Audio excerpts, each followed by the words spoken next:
Hi friends, good morning. मैं विष्णु शर्मा आज आपके लिए लेकर आया हूँ एक नया टॉपिक जिसका नाम है टीचिंग मेथड पार्ट फर्स्ट। यानी सबसे पहले हम बात करेंगे कि टीचिंग मेथड किसे कहते हैं और हम किस किस शिक्षण विधियों की आज हम चर्चा करने वाले हैं उनके बारे में है। जैसे सबसे पहले हम बात करते हैं कि शिक्षण विधि का अर्थ क्या होता है। तो शिक्षण विधि का अर्थ होता है कि एक टीचर जिस ढंग से शिक्षार्थियों को ज्ञान प्रदान करता है उसे हम शिक्षण विधि कहते हैं। यानी जिस तरीके से, जिस माध्यम से, जिसके सहारे से वो पढ़ाता है, ज्ञान प्रदान करता है, उसे हम शिक्षण विधि कहते हैं। शिक्षण विधि का प्रयोग बड़े व्यापक अर्थ में किया जाता है और एक और तो इसके अंतर्गत अनेक प्रणालियाँ, अनेक योजनाएं सम्मिलित की जाती है, तो दूसरी ओर शिक्षण की बहुत सी प्रक्रियाएं भी इसमें सम्मिलित कर ली जाती है। कभी कभी लोग युक्तियों को भी यानी प्रविधियों को भी क्या मान लेते हैं, विधि मान लेते हैं, लेकिन ऐसा करना या ऐसा मानना उनका अपनी भूल हो सकती है, क्योंकि एक विधि के अंतर्गत अनेक युक्तियां या अनेक प्रविधियों को सम्मिलित किया जाता है। यानी शिक्षण जो विधि होती है वो एक बड़ा होता है या बड़ा भाग होता है और उसके अंदर अनेक युक्तियां या प्रविधियों का प्रयोग किया जाता है। तो सबसे पहले आज हम बात करने वाले हैं पहली शिक्षण विधि, वो है निगमनात्मक और दूसरी है आगमनात्मक शिक्षण विधि। देखिए, निगमनात्मक शिक्षण विधि वह शिक्षण विधि होती है जिसके माध्यम से नियम या सिद्धांतों का उपयोग किया जाता है। यानी निगमनात्मक शिक्षण विधि के अंतर्गत सबसे पहले छात्रों को नियम बताए जाते हैं, सिद्धांत बताए जाते हैं और उन नियम और सिद्धांतों के माध्यम से ही आगे बच्चों से उदाहरण निकलवाए जाते हैं। और दूसरी विधि होती है वो होती है आगमनात्मक विधि।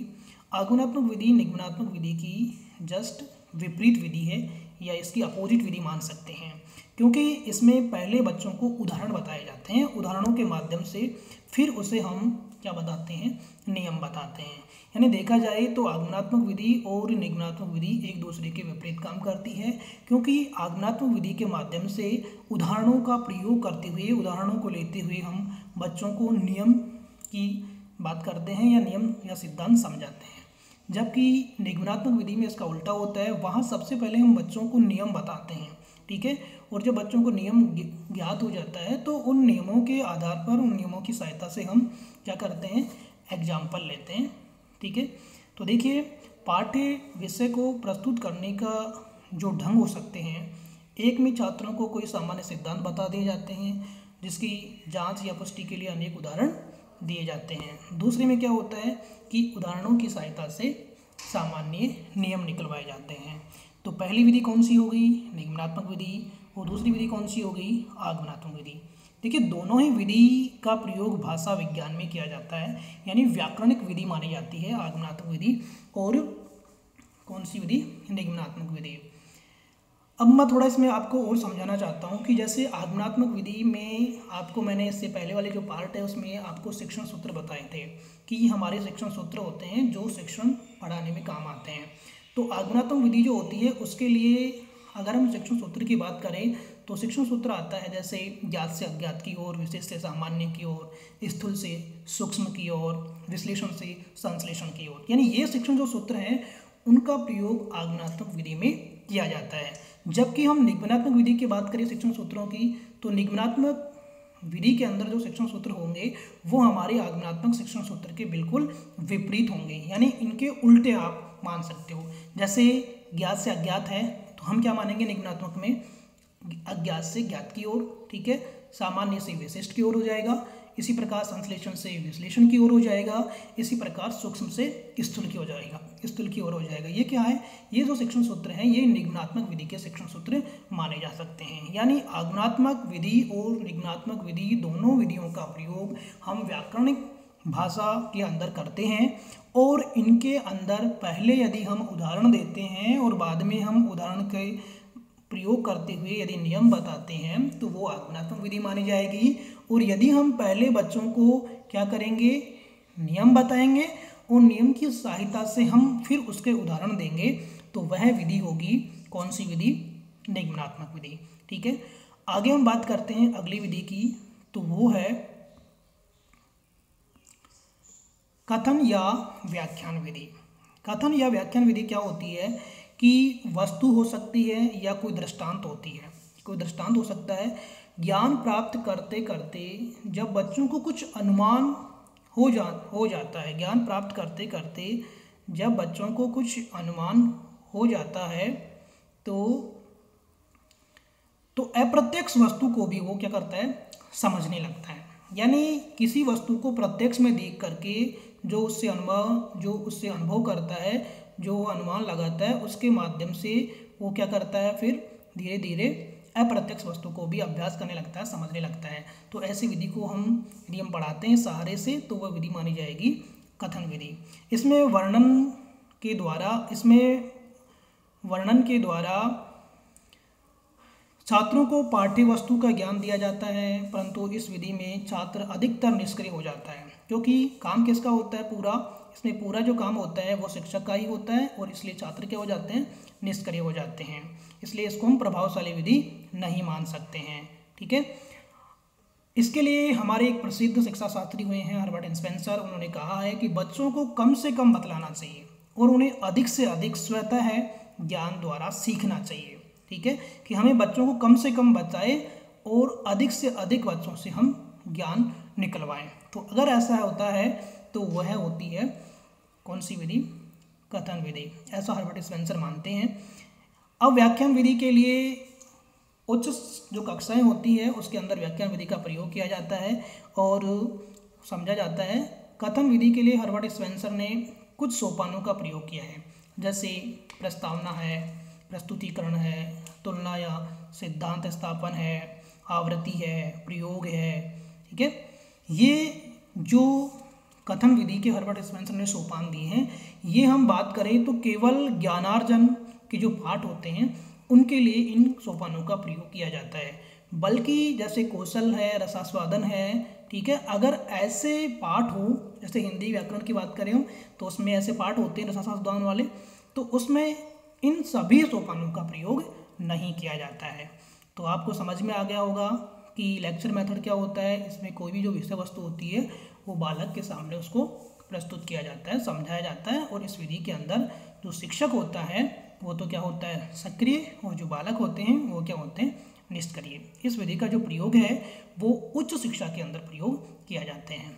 अब हम अगली शिक्षण विधि की बात कर लेते हैं। तो अगली जो शिक्षण विधि है वो है प्रश्नोत्तर विधि। देखिए, प्रश्नोत्तर जो विधि है, इस विधि के जन्मदाता हम किसको मानते हैं, सुकरात को मानते हैं। ठीक है, और जब इस विधि के जन्मदाता सुकरात हैं तो इसीलिए इस विधि को हम सुकराती विधि भी कह सकते हैं। ठीक है, क्योंकि प्रश्नोत्तर विधि के लिए सबसे अधिक जो बल दिया है, प्रयोग किया, महत्व को बताया, वो सुकरात ने बताया, और इसीलिए इस विधि को हम सुकरात विधि भी कहते हैं। इसमें प्रश्नकर्ता से ही प्रश्न किए जाते हैं और उत्तरों के आधार पर उसी से प्रश्न करते करते अपेक्षित उत्तर भी निकलवाए जाते हैं। यानी इसमें प्रश्नकर्ता से प्रश्न किए जाते हैं और फिर उत्तर के आधार पर क्या किए जाते हैं, उससे अपेक्षित उत्तर निकलवाए जाते हैं। इसके लिए एक विद्वान है जिसका नाम है काउलर। काउलर के अनुसार शिक्षण मुख्य रूप से प्रश्नों के द्वारा ही होना चाहिए। काउलर ऐसा मानते हैं कि शिक्षण अगर हो तो प्रश्नों के माध्यम से होना चाहिए, यानी पहले प्रश्न पूछो और फिर छात्रों को प्रश्नों के उत्तर निकलवाने का प्रयास करना चाहिए। अब ये कहते हैं कि प्रश्न पूछने की आवश्यकता और महत्व क्यों पड़ी, हमें इनकी आवश्यकता क्यों होती है कि हमें प्रश्न पूछने चाहिए या नहीं पूछने चाहिए। इसके लिए वो बताते हैं कि एक तो क्या होता है, जो हमारा पूर्व ज्ञान उसका पता लगाकर एक नवीन ज्ञान का उससे संबंध जोड़ने के लिए हमें प्रश्नों की आवश्यकता होती है। जैसा कि आपने पढ़ा होगा कि प्रस्तावना कौशल का निर्माण किया जाता है, प्रश्न पूछे जाते हैं, और प्रश्न में जो हमारा पूर्व ज्ञान होता है उन पूर्व ज्ञान के माध्यम से नवीन ज्ञान की ओर अग्रसर होते हैं। इसलिए भी हमें प्रश्नों की आवश्यकता होती है। नवीन ज्ञान को हमारा जो पूर्व ज्ञान है उससे जोड़ने के लिए हमें प्रश्नों की आवश्यकता होती है। आगे हम बात करें तो दूसरा इसकी प्रश्न पूछने की आवश्यकता और महत्व हम ले सकते हैं, तो वो है कि यह ज्ञात करने के लिए कि बच्चे ने पढ़े हुए पाठ को कितना सीखा, यानी उन्होंने कितना ज्ञान अर्जित किया।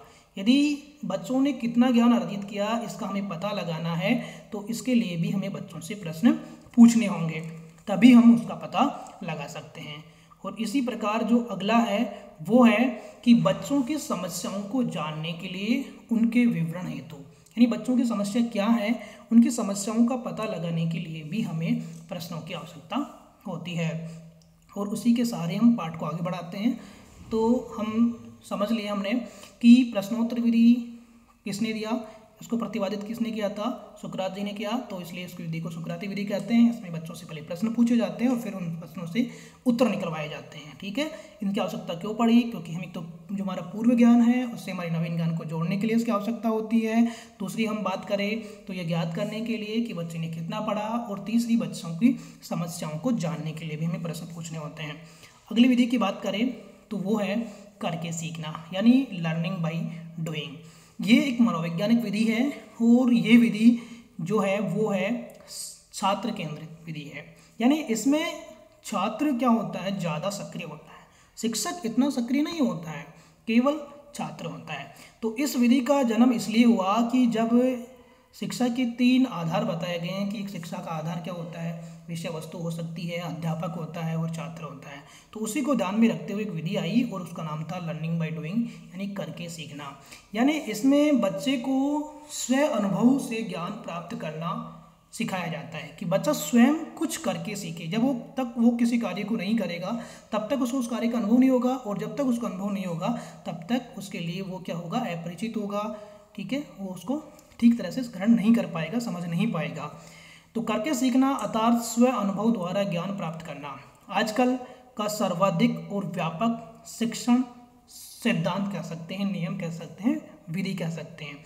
अतः रूसो से लेकर मॉन्टेसरी है, जॉन डेवी है, सभी ने शिक्षा शास्त्रियों ने बच्चों की ज्ञानेंद्रियों को अधिक क्रियाशील बनाने के लिए उनके द्वारा शिक्षा देने पर अधिक बल दिया गया है।